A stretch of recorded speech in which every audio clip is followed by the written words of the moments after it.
Hi everyone, welcome back to my channel.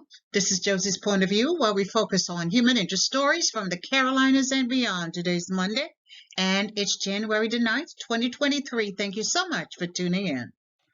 If you're new to my channel, I'd like to extend to you a warm welcome. Thank you so much for stopping by. I hope you find the information here to be informative. And if you're a return viewer, by all means, thank you for coming back. You know, I always say the tide changes so frequently here on these YouTube streets. So you always have to acknowledge where your support comes from. And I want you to know I sincerely thank you for your support. Feel free to like and to share this video. And don't forget to subscribe. Well, this is my first video of the year, so Happy New Year to each of you, and let's hope that 2023 bring you whatever you desire. As for me, I am wishing for growth to my channel. It has definitely been a struggle, but I hope this year is going to be different. I guess I'm just waiting for people to discover who I am, but in the meantime, I will continue to develop videos with substance, no gossip here. And I hope you will continue to support me by viewing and sharing my videos. And please help me to achieve my goal by subscribing to my channel if you have not done so already. And let me thank you so very much in advance. Well, I decided to begin this year with a review. As we remember, those service members we lost in 2022, and it's similar to a report that I did the previous year, and here's a snapshot from that. And my focus will be on Fort Bragg and Camp Lejeune here in North Carolina. Now, I really felt this video was important because I noticed there are content creators with huge platforms who are reporting on Fort Bragg's death, and they're exaggerating the numbers, and I find that to be offensive. What's unfortunate is that people will take their information and consider it as truth when it's not. So, since I live here and I have covered every death on Fort Bragg, I want to share this information, and I want to include Camp Lejeune as well before we begin the new year. I'll provide you with a summary here, and as always, I'll place links to a few of the full articles in the description box. So let's begin with the month-by-month review for calendar year 2022. And again, the focus is on Fort Bragg and Camp Lejeune. Well, January was a difficult month for military as both the Army and the Marines experienced loss of personnel. Around the middle of January, 2 Marines were killed and 17 others were injured when a 7-ton truck rolled over on a busy North Carolina highway in Onslow County, which is very close to the Marine base. The deceased Marines were identified as 19-year-old Lance Corporal Jonathan Girk of Lawrenceville, Georgia, and Private First Class Zachary Rifle, age 18, of Kingswood, West Virginia. According to what was reported, they were making a sharp turn when a few of the Marines were ejected from the back of the vehicle and were run over by a second vehicle following closely behind. A 19-year-old Marine was charged in that incident. Now, there was some distressing news about the way PFC Rifle's family had been treated and the way in which they received his remains. I hope the Marine Corps does better in the future.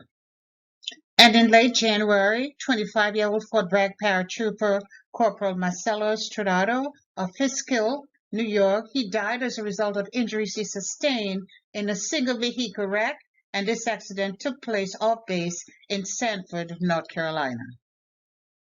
Now, February was a quiet month, but the month of March saw unimaginable losses for the Marines, with the loss of 4 service members who were participating in a NATO-sponsored training exercise in Norway. There was a training accident in flight, and there were no survivors. The 4 men were identified as Captain Matthew Tomkowitz, age 29, of Fort Wayne, Indiana; Captain Rod A. Reynolds, age 27, of Leominster, Mass.; Gunnery Sergeant James W. Speedy, age 30, of Cambridge, Ohio; and Corporal Jacob M. Moore, age 24, of Catlettsburg, Kentucky.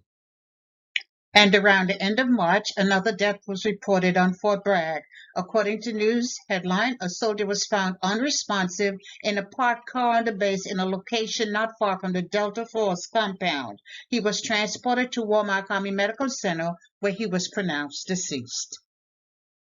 That soldier was identified as 38-year-old Army Major Eric Adam Ewaldson of Greer, South Carolina. And the Army representative did say that foul play was not suspected and his death was being investigated as stemming from natural causes.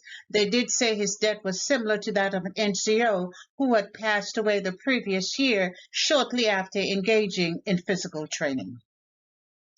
And around the end of April, Fort Bragg reported another loss when a paratrooper was killed in a military vehicle accident on the base. Now, this physically happened on Fort Bragg, and 3 additional soldiers were injured. Now, that deceased soldier was identified as 23-year-old Army Specialist Louis Herrera of Marion, North Carolina. Now, May was a quiet month, but June, we had the most confusing report regarding the death of a Fort Bragg paratrooper. The news report stated that a paratrooper was killed on a local highway while en route to receiving medical care at another military facility. So he was in the back of an ambulance en route to Camp Lejeune, and in the dead of night on a dark highway, the ambulance driver stopped and unlocked the back of the ambulance, and the soldier, who was in distress, ran away, and he was struck and killed. That soldier was identified as 25-year-old Michael Daniel Hagan, I should say Sergeant Michael Daniel Hagan, and he was from San Antonio, Texas. I am still waiting for the final report on this death investigation to be made public, but it probably never will. Now, July was another horrible month for the military. We learned that a Marine from Camp Lejeune had taken his own life on July the 3rd. He was identified as Marine Sergeant Matthew Parker, a native of Massachusetts. And still in July, we learned that a paratrooper was killed, a female paratrooper was killed in a single car accident early in the morning of July the 17th. That paratrooper was identified as 26-year-old Second Lieutenant Lauren T. Hooby, a native of Newman, Georgia. And very shortly thereafter, we learned that a Fort Bragg soldier was among 5 people shot at an off-course party in Moore County. Unfortunately, the paratrooper was pronounced dead at his scene. He was identified as 29-year-old Staff Sergeant Keith Wright from Petersburg, Virginia. I should mention that Staff Sergeant Wright's mother was also a victim of that incident. She was also shot, but she recovered from her injuries. And approximately a week after the shooting, a 25-year-old man was arrested and charged. Now, August was a quiet month, but around the middle of September, we learned that a paratrooper was shot and killed outside his Fayetteville apartment. He was identified as 22-year-old Sergeant Nicholas Bobo of Cordova, Tennessee.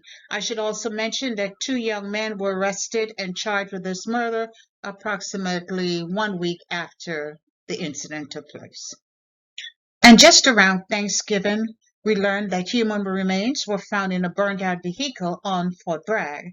It was later revealed the incident was the result of a terrible accident, and a veteran, 70-year-old Ronald Farrell of Fayetteville lost his life. And I'm sure you're saying, well, he's not a soldier, a Marine, so why are you including him? Well, that's all true, but it's a personal call for me. You see, Mr. Farrell was a veteran who served 8 years in the National Guard, and I do believe he's deserving of this recognition. I simply wanted to acknowledge his passing.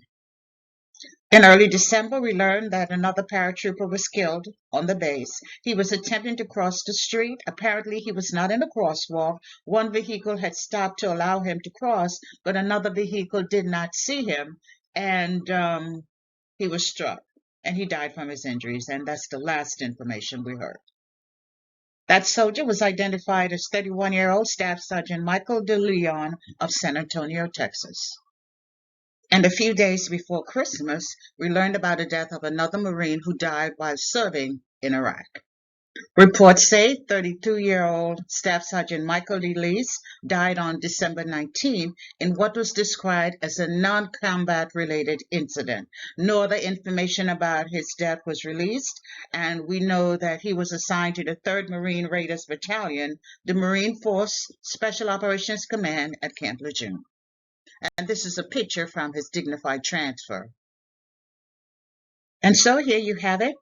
the service members we lost in 2022. I tried to be as comprehensive as I could, but there is always a possibility I may have missed one or two from Camp Lejeune. If that's the case and you know about it, feel free to send me a note so that I can update the numbers. Military life is not an easy life. We know that, but we never really understand the burden a service member is forced to carry. And no matter the cause of death, they died while in service to a country. So the next time you see a soldier, a sailor, an airman, or Marine, be sure to look in their direction and to just offer a small measure of gratitude and just say, thank you for your service. I know it will be appreciated.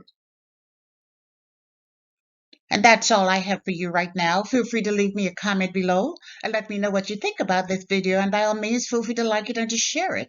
And if you haven't done so already, I want to invite you to subscribe to my channel by clicking on that red subscribe button. It's on the bottom right-hand corner of your screen. And if you click on the bell that looks just like this one here, it's the notification bell. If you click on that notification bell, you'll be the first to know whenever a new video is uploaded. I thank you for watching, and I'll talk to you soon. Bye.